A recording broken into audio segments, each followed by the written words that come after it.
Qu'est-ce que j'ai entendu hier aux 20h de TF1 ? Un ministre de l'Intérieur. Était-ce un ministre de l'Intérieur ? Parlait-il comme ministre de l'Intérieur ou parlait-il comme candidat à l'élection de la présidence des Républicains ? On a bien vu la façon dont étaient accueillis à Alger les propos de M. Retailleau. C'est pas ce que dit M. Retailleau qui peut infléchir la position des Algériens. Donc on courbe l'échine. Non. On ne dit rien. L'Algérie insulte la France. Si, j'essaie d'écouter, mais ce que je vous dis, c'est étonnant de disculper de cette manière le régime d'Alger. S'il y a un message à porter à l'Algérie, et un message de fermeté, mais en même temps qui permet de faire avancer des solutions. Ce message doit être porté par le président de la République et le ministre des Affaires étrangères. En l'occurrence, M. Retailleau n'est pas placé, il n'est pas dans la fonction qui est, dans la responsabilité qui est la sienne pour faire cela. Nous ne sommes pas une république bananière. Il y a des responsables.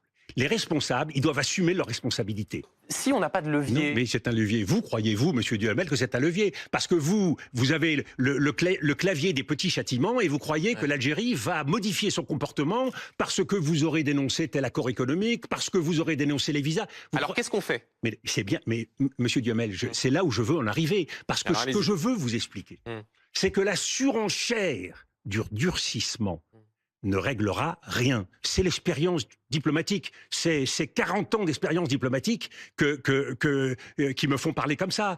Ouais. Ce n'est pas en jouant le bras de fer que vous y arriverez. Donc que faut-il faire? Et en tout cas, ce n'est pas sur la scène publique et aux 20h de TF1 qu'il faut le faire. Donc là, je trouve qu'il y a une forme d'amateurisme et j'estime que le gouvernement dirigé par M. Bayrou doit un minimum faire le travail qui est le sien en liaison avec le président de la République. Donc, que l'on travaille sérieusement, que l'on décide une politique et que l'on mette en œuvre cette politique. Ce que je dis, moi, c'est que nous avons un problème avec l'Algérie qui est un problème global. Il n'est pas, ce problème avec l'Algérie, uniquement sur les OQTF et le retour des immigrés en situation illégale. C'est un problème beaucoup plus vaste.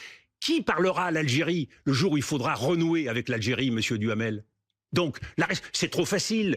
Aujourd'hui, évidemment, je vais vous dire, mais bien sûr, quelle honte, c'est dramatique, regardez, ils détiennent Boualem Sansal, c'est facile, c'est très facile, ça ne fait pas avancer le schmilblick. Monsieur Duhamel, la responsabilité politique, ce n'est pas d'aller dans le sens du vent, ce n'est pas de surenchérir, ce n'est pas de choisir la facilité, et ce n'est pas d'aller de micro en micro alors qu'il faut tenir le manche de la République. C'est ça. C'est intéressant ce que vous dites. Vous accusez effectivement Bruno Retailleau, les autres d'amateurisme. Je suis étonné d'une chose. On vous a entendu, quand vous étiez en responsabilité, dire les choses haut et fort, notamment en matière de diplomatie, on y viendra tout à l'heure.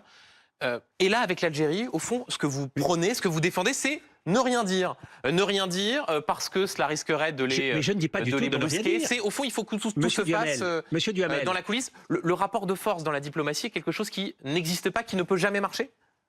Mais absolument pas. Mais il marche de façon efficace quand ce rapport de force est utilisé de façon adaptée.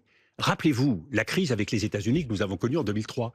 Vous m'avez vu insulter Colin Powell. Vous avez vu Jacques Chirac insister George Bush. Vous nous avez vu élever le ton et agonir d'injures comme les Américains l'ont fait. Vous ne trouverez pas... Élever le ton en 2003 contre l'intervention des États-Unis en Irak. Vous ne trouverez pas un mot au-dessus de l'autre de la diplomatie française en 2003 contre les États-Unis.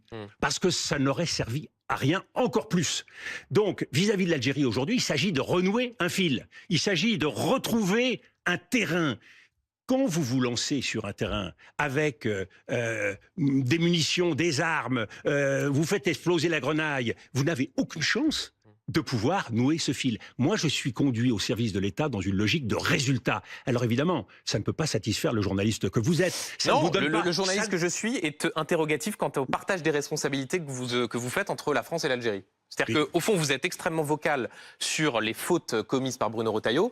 Quant à la responsabilité du régime d'Alger, du président algérien Abdelmajid Tebboune, je vous entends un peu moins, mais monsieur peut-être que je suis sourd d'une oreille ou...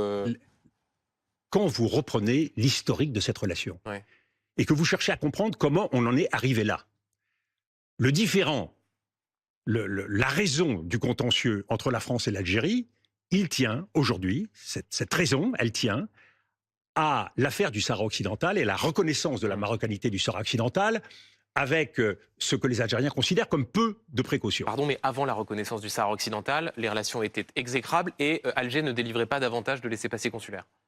Oui, comme beaucoup d'autres pays de cette région. Mais très bien, mais donc c'est pas cet événement-là. Mais c'est là où les choses se sont cristallisées. Nous sommes dans une relation tendue. Le fait aujourd'hui d'arriver dans une négociation qui doit avoir lieu avec l'Algérie, en renvoyant l'ensemble de la responsabilité à l'Algérie, ne vous fera pas avancer d'un iota.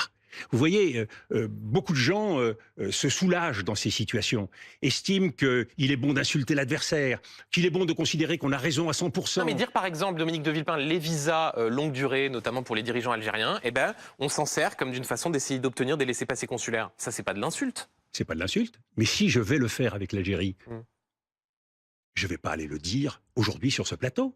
Je le ferai. Je n'ai pas besoin de le clamer. Voyez-vous, le drame, Monsieur Duhamel, c'est que vous confondez deux choses. La politique étrangère, ce n'est pas la politique intérieure.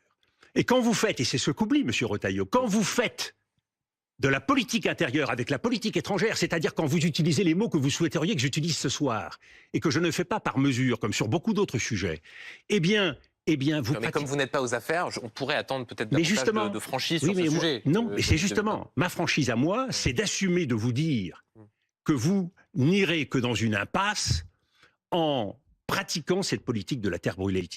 Et c'est pour cela que l'offensive qui se fait en Europe, c'est une offensive contre l'état de droit. Quand l'Amérique s'en prend à la liberté d'expression en Europe, au Royaume-Uni, en Allemagne, un peu partout dans les pays européens, on voit bien que ce qu'ils défendent, c'est la possibilité de pratiquer une sorte d'illimitisme. Il n'y a plus de limites, il n'y a plus de règles, parce que cela permet à la toute-puissance américaine de prendre la place, de prendre le contrôle. Et voyez-vous, c'est tout ce qui me gêne aujourd'hui dans le risque pour notre propre pays. C'est que cette contagion de la doctrine Trump, d'une pratique du pouvoir qui ne connaît plus de limites. Ce qui me gêne dans ce qui se déchaîne dans notre pays depuis déjà maintenant plusieurs années, c'est que peu à peu on voit renier cet édifice.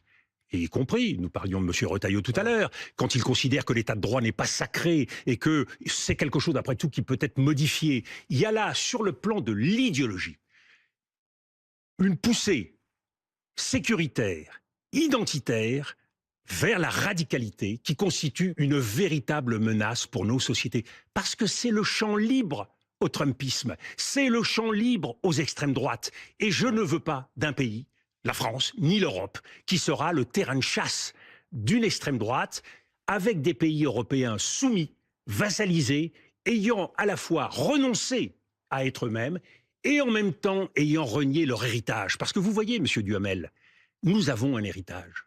Et ce qui se fait en ce moment dans cette politique de surenchère et d'équilibre, c'est justement le reniement de ce que nous sommes. Nous voulons croire, comme l'ont fait les Américains, et c'est pour cela que, vous voyez, je me suis opposé aux interventions militaires quand elles n'ont pas d'objectif politique.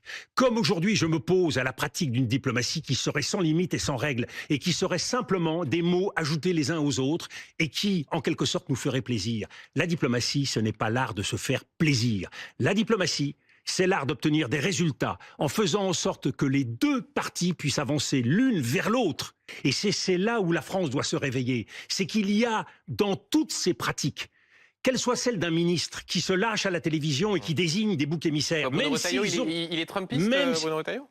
Monsieur Trump, justement, je ne veux pas qu'on s'aligne sur l'idéologie que l'on voit aujourd'hui, ni sur cette politique ultra-radicale qui consiste aujourd'hui à perdre le sens de la République. Sur tous ces sujets, la question c'est qui nous sommes. Dans quelle mesure la République, aujourd'hui, nous oblige à des actions responsables, à des paroles responsables, à rechercher des solutions plutôt que des effets de manche. Monsieur Bardella a été tout à coup placé devant le fait accompli d'une vague qui l'a submergé. Et il a été sidéré de voir à quel point cette vague le submergeait. Voyez-vous, c'est ce que j'aimerais que tous ceux qui aujourd'hui sont tentés par ce vote radical puissent mesurer. C'est qu'une fois qu'on a enclenché cette idée de la préférence nationale, il n'y a pas de retour. C'est haro sur l'immigration, c'est haro sur l'autre, celui qui est différent. on établira des classifications de Français binationaux, un peu moins binationales. Nous rentrerons dans cette logique de Autant de sujets, Dominique de Villepin, qui sont aujourd'hui portés par vos anciens camarades, ceux avec qui vous avez gouverné et les partis auxquels vous avez appartenu. Non.